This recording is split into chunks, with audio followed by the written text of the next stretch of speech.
Bonjour and bienvenue to another episode of Second Cup. It's me again, Tim. My guest today is my friend Emily Gray.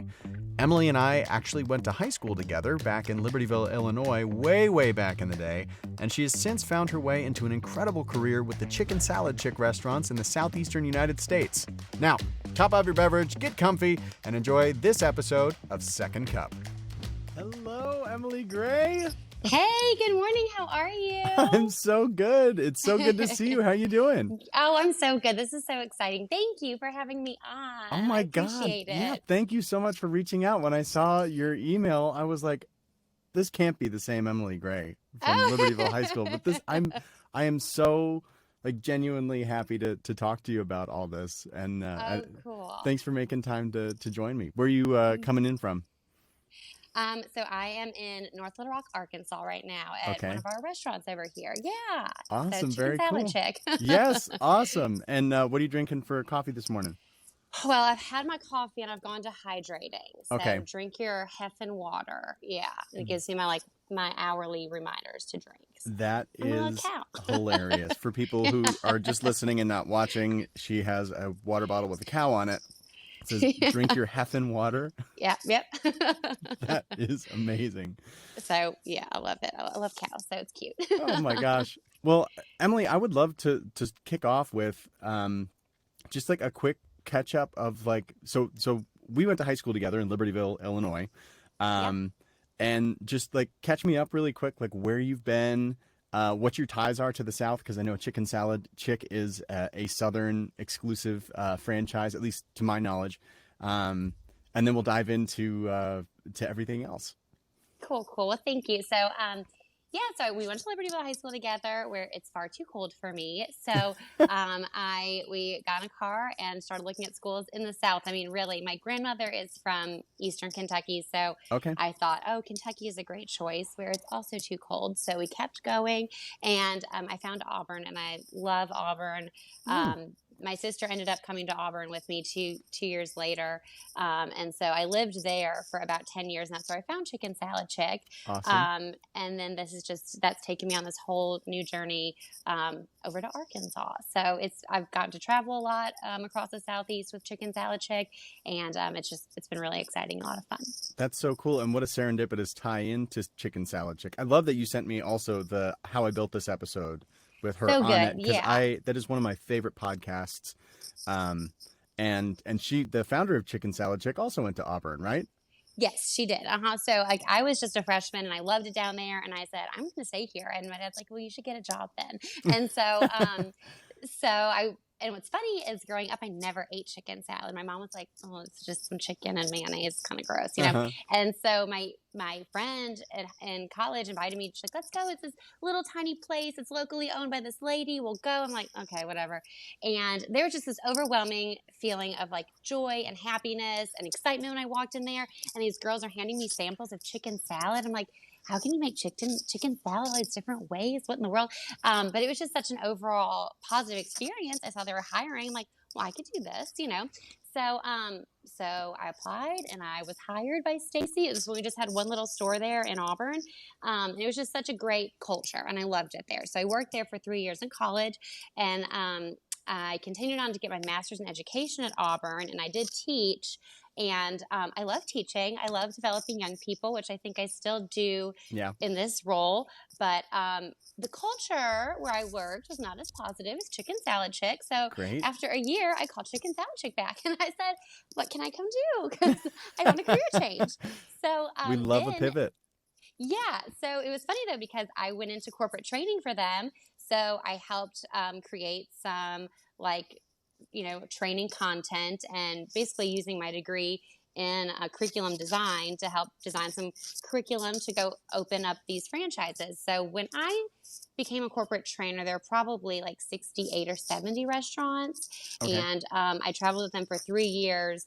And by the time I was done in that role, we were probably close to 150 restaurants. So every 2 weeks, I would go from one city to another, and we would teach people how to make chicken salad, serve chicken salad, make a sandwich, open a restaurant, kind of, dive into their business. And you show up, do your little spiel, and then go on to the next one. And it was a lot of fun, really exciting, um, very rewarding, a little exhausting at times, but it Oh, was a lot of fun. absolutely. I'm sure. Yeah, yes, That it is was so cool. cool. So you really helped design the curriculum then from the bottom, not necessarily the bottom up, but like from that 60 store point. Did you update everything so that every I mean, franchisee now is training using your materials I'm not going or to say all that. There is an amazing team there, and there's an amazing like director of training, Patty Evanowski, who is a great mentor to me, and so I just definitely was able to help kind of streamline a lot of things. I'll tell you one area where I really struggle with is kind of like graphic design. So we have a okay. great online platform, and I was like, I'll give you guys some ideas about how things should flow and how to do evaluations. But I was like, don't put me over there. But as far as like our owner manager training and things, it was a lot of fun. I would help out with that. And yeah, come up with, like I said, I did a lot of studying and how to do evaluations, what's motivating for people, stuff like that, doing real life examples and teaching as opposed to all theoretical. Especially in restaurants, like people learn by doing hands on. So, right, how Yeah. do you take people sitting around like we did conference table, we would teach around a conference table. I'm like, how is this going to translate to the restaurant? So Hmm. that was a lot of fun to think about that and work on that. Yeah. That's awesome. That is so cool and so unique. When I saw that you wanted to talk about chicken salad, I was like, I mean, Yeah. It's, okay, like hell yeah, I'm buckled in and ready to talk about whatever. But and this is then once I saw the podcast, I was like, I got it. So how take me through now? You have a couple of your own restaurants, right? yes. That Yes. you run. What does that process look like then? Becoming a franchisee and then expanding, and then we can sprinkle in kind of what is some of the big lessons that you've learned business wise that just from starting your own restaurants. Yeah. So, obviously, like you've identified, Chicken Salad Chick is mostly in the Southeast, and they've just been really deliberate about growing concentrically from Auburn to like kind of the next town over. So it's not like we throw one in Phoenix and no one over there has ever heard of it. We're trying to grow. Oh yeah, I heard about it. They've got one, in Atlanta. We'd love to have one, in a suburb of Atlanta or Yeah, something kind like of like that. what In and Out started doing when they branched out to like, hey, well, let's put one in like Dallas and just see what that works outside of Yeah, California. yeah. So And it's like there's a little bit of brand recognition, which is yeah, I think important. So I was always kind of hoping and working towards being able to have my own stores, and then just really fortunately, Hudson Sandifer, who I had helped open restaurants for as a corporate trainer, called me and asked me if I wanted to partner with him on a project in Little Rock. And I was still living in Auburn at the time, and I was so excited. I've got a lot of friends over here, and I said I would love to move over there. I was actually in Arkansas when he called me, so it was great. perfect. And what's funny is our first store, we started construction March 9th, 2020, and then March 15th, 2020, everything shut Yeah, down and restaurants were shut down, and we were both kind of like, well, what do we do now? But I think that we had construction on site, and probably if we waited until things were open again, I was like, we're going to be competing with everyone to get them back to finish this construction, so let's go. And I'm so fortunate. We opened our first one in Benton, Arkansas in June 2020, which is a okay. suburb of Little Rock. And the community there is just so supportive. We did a lot of marketing, like out in the parking lot. Like we would, like, come Mm-hmm. meet us in the parking lot and we'll hand you a bag of food through the window. And those turnouts were great. We would have like 100 people at a time come because there's really nothing to do at the time. So it was Yeah, fun. We got introduced to the community as we were building, and then we opened, and it's just been a really great community. So this summer in May, we opened up one in North Little Rock, which is on the other side of Little Rock. And then we're looking to put a third one in Little Rock in October. So we kind of man, went look from at you like having go. one and kind of like going along with it. And then now everything's really starting to kind of roll. So it's been a lot of fun. And it's been a really interesting time for everyone, of course. I love this franchise and this company because we've adopted this purpose of spreading joy, enriching lives, and serving others. And so, it is chicken salad, which is like such a cultural staple here. People celebrate with Yeah, it. They are comforted by it. They, share familiarities over it. And then, we get to inspire our teams to love what they do because they're like, you're spreading joy. You're not just making chicken salad, you're making someone's day. And so that's just been so much fun to really focus on that. that's awesome. And so for listeners who are not in the Southeast and may hear chicken salad like you did initially and be like, you mean just like chicken and raisins and mayo? Like, what the Right. heck? What is, I want to hear, because I know there's a variety of them. Yeah. And I want to hear a little bit more about like what makes it so special and like what is that chicken salad chick experience, and that I mean that hooked you into now making a career out of Yeah. this. Yeah. So, I mean, we do have great food. We get in the chicken and we steam it and shred it here. And we've got a team who, like, they literally mix by hand, whether it's 200 pounds or 600 pounds. Like, everything's made by hand. It's amazing. We pick the grapes by hand, again, hundreds of pounds, cut the broccoli. So, like, what Stacy, the founder, was doing in her kitchen when she started this concept has just been taken really large scale into our restaurant kitchens now, but it's the same recipes, same concept. We make it every single day, so nothing, everything is very fresh, Hmm. um, and we're big on sampling and the culture and the experience again. So the most popular is Fancy Nancy, apples, grapes, and pecans. And I should Hmm. mention, every chicken salad is named after an important woman in Stacy's life, so that she took Yes. this as an opportunity to really, show gratitude for, and just kind of spotlight people who have been important to her. So you have Fancy Nancy, Jalapeno Holly, Sassy Scotty, Classic Carol. So yeah, it's a lot of fun, and it's I it's love so it. fun. Like, when we go out in the community and we've got our work shirts on still, and people are like, "Oh, you work at Chicken Salad Chick," and these people just have these connections to your food. I'm like, I don't know if people from other, fast casual concepts have these connections, and it's just really a cool thing. That's awesome. Yeah, for anybody who hasn't listened to this that episode of How I Built This with Guy Raz, go check it out because it really is a wonderful, like I love that as an example of somebody who started it from a really really difficult point in their life and was figured out something that was in her house that she was doing already and turned it into this business.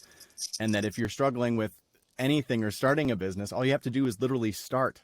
You just got to start. And she was Hmm. going door to door. It's so cool. Yep. And I would love to hear also if like how has this inspired you to be, have you always felt entrepreneurial, or do you feel like this has kind of sparked something new for you? And if so, where do you see yourself going? Without, I'm not trying to say like what is your exit plan from Chicken Yeah. Salad Chick at all, but um, like what has this inspired you to do differently and in the way that you're approaching your life and your business? Yeah, those are great questions. Those are awesome. So, my dad has always owned his own business. Like, he was like 20. I don't know, he was very young, and he was just such an inspiration to me, and he's always been a role model to me for that reason. Um, and so I knew that I liked kind of doing something, for myself or on my own or whatever. And in this industry, and when we do these grand openings, we try to hire like 50 people, and I would say that we probably run a store with like 30, once you kind of get Wow. settled in and figure out who likes it, who doesn't, who's going to fit, all that kind of stuff. Yeah. um that is something I never really thought about, but like the teamwork that has to go into this, and like I cannot do this on my own. That is a nightmare I've had. Like, I show up to work and I could not make all that chicken salad. I could not take the orders, make it. Like, I can't do it. You know what I mean? Uh-huh. And sometimes our CEO will say being an entrepreneur is a really lonely place. And I think of that often, because I'm like, Uh-huh. oh, like, it's me, and like, who, like, and I've got to kind of take care of everybody. But really, you can rely, if you can get everyone on the same boat, and Yeah. inspire everybody and encourage everybody. It's such a gratifying place. And I actually am so fortunate to have so many people around me who are like, we're all rowing in the same direction, and going, for the same goal and purpose.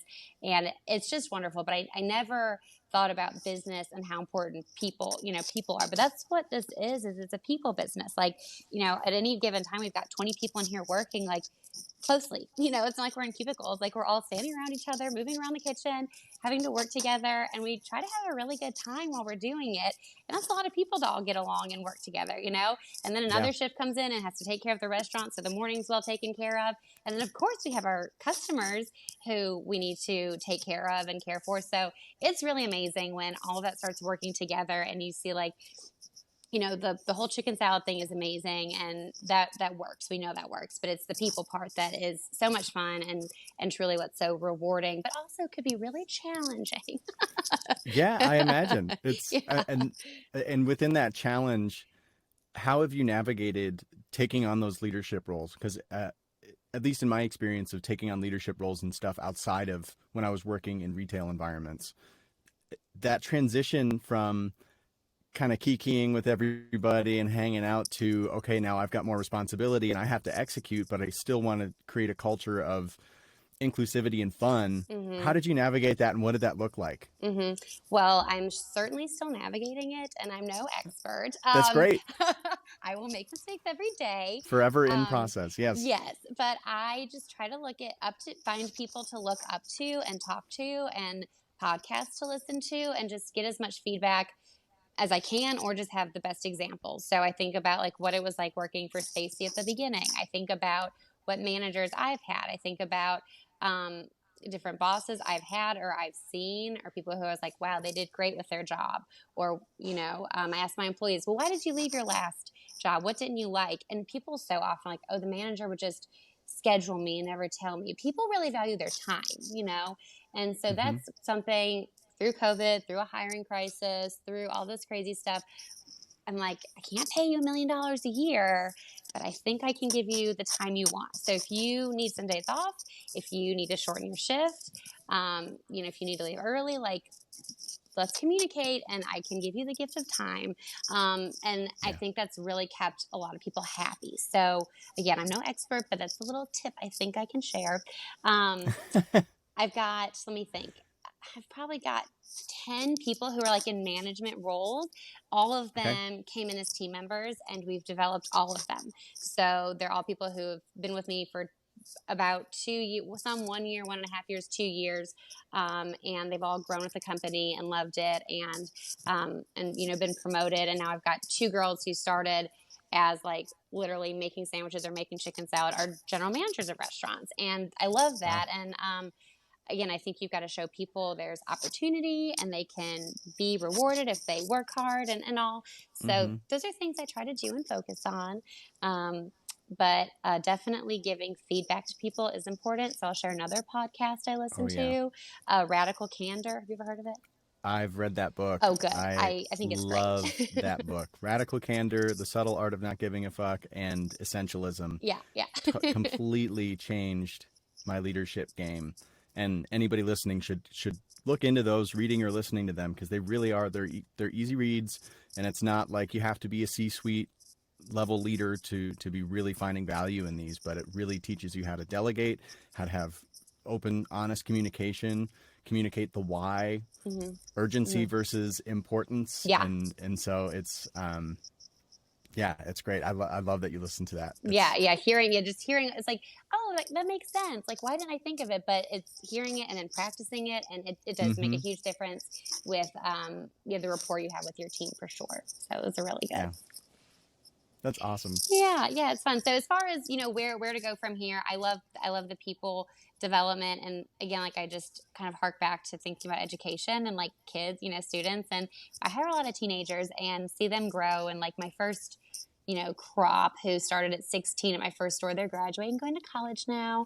Oh And my it's so gosh. exciting to like watch them, like go and find what they're passionate about in their careers, and see so many of them have been promoted to like team leaders and, shift leaders, and see how they've really like gone from just, first job, having no responsibilities, to being able to run a store and go off on their own. So I love that part of it. And I hope that I'll always be able to do people development in some capacity, because I love that.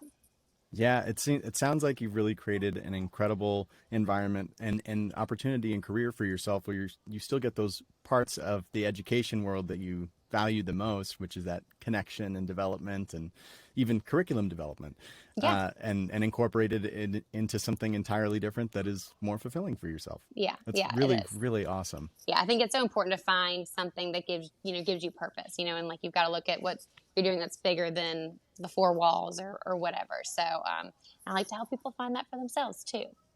Yeah. Ah, Emily, this has been such a freaking joy. Thank you uh, again for reaching out to want to come on, and it is really wonderful to see you and hear that you're doing so well. And next time we're in Arkansas, and specifically Little Rock, yeah. I'm going to have to come and get some Fancy Nancy. Yeah, let us know. But it's so good to talk to you. And I'm such a fan of all of your content. It's funny and it's candid and open. And so I really admire that about you. And I think it's Thank you. awesome. No, I think it's just really, really cool. So thank you for sharing all that with all of us because I enjoy it. Thank you for consuming it Of and course. vibing with it. I really appreciate you saying that. Yeah, that's awesome. Now, before we officially wrap up, I have a couple quick fire questions for Okay, you. I'll be ready. So just 1 or 2 word answers, whatever comes to the top of your head. First question. 1 word that describes you as a leader. Oh God, stern. Stern. Yeah, I'm serious. Are you an early bird or a night owl? Early bird. If you were to create your own chicken salad, what would the name be, and Oh. what would be in it? Oh God, that is so hard. I'm so devoted to chicken salad, chicken salad. I don't know. That's horrible that I have no answer for you, but I don't know. Name it after my sister, Erin. I don't know what's a good E word though, but it would be something about Erin. And what are some of my favorite ingredients? Maybe like a Greek kind of thing, like some feta, some olives, some like Greek dressing. I've really gotten into pickling, doing some like pickled red onions in there. Could be good. So I'll think on the name, but those flavors sound good to me in chicken salad. Yeah. Amazing. Yeah. And last question. You can only eat pizza one more time. Where from and what's on it? Well, this is easy. DeLuca's in Hot Springs. If you ever get to Arkansas, go to Hot Springs and go to DeLuca's. Okay. Tony Valinotti, who is such an inspiration to me, was working on Wall Street in New York and needed a change in life. And he spent some time in Vegas and then wound up in Hot Springs, Arkansas, and opened up the greatest pizza shop of all time called DeLuca's. And I think he's going to open a second location in Little Rock. But it's just outstanding. Everything's homemade. He does homemade pasta also. He also does the best cheeseburger in America, I would say. Okay. But on this pizza that I love, it's just, your typical sauce, cheese, and then arugula and prosciutto. So good. Ooh. So good. Yes. Yeah. Mm-hmm. Excellent choice. I'm hungry. Yeah. Well, Emily, thank you again. I really appreciate you taking the time, and best of luck with the third restaurant coming out soon. And I look forward to talking to you again soon, hopefully. Okay, well, thank you so much. It was awesome. Thanks. Yeah, cheers. Cheers.